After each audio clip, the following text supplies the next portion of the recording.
primordial para pensar ora dentro in cueva ku di ora ku na lanta nanta papia nanta na caminda o kiko ora llega aqui em cueva para na silêncio para nós trovar o ratão dia noite ku nanta dormir em dia em cueva e para não destruir nada para não escrever nada em cueva para não mexer com estalactites estalagmite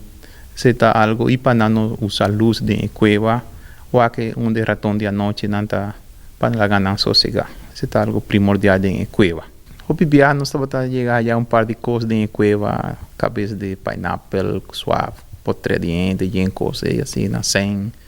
Pero último viaje ya últimamente a normalizar pouco, pero de vandalismo, de escribimento, de palavras malas e coisas, persona drenta nata laga sushi na aqui dentro, drenta beber cerveja laga na aqui dentro e anta usar outro sorto de coisas que tem não tá bom é coisa anta a CPC à tarde nós a cerepa durante o dia que nós tinha o because não muito bom tá sucedido em cueva mas tem mais respeito com a coisa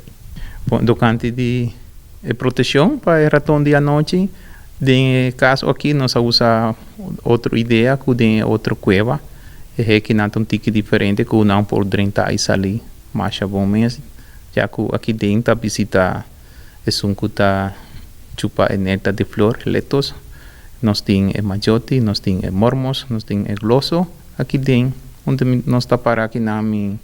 chega a 4 diferentes sortos de ratão dia noite. Então, você está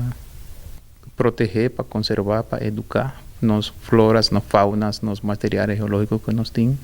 e muitas coisas mais. E para dar bom serviço, para ser a cueva que nós temos. Não está tendo será, alguma será completamente para o público, unicamente não havia hora de fazer certo controle para buscar bicho, para fazer estudo, coisas assim, e para estudo de ratão dia noite. Essa é a parte que nós usamos e manter para outra pessoa não está bem de cueva para não fazer destruição.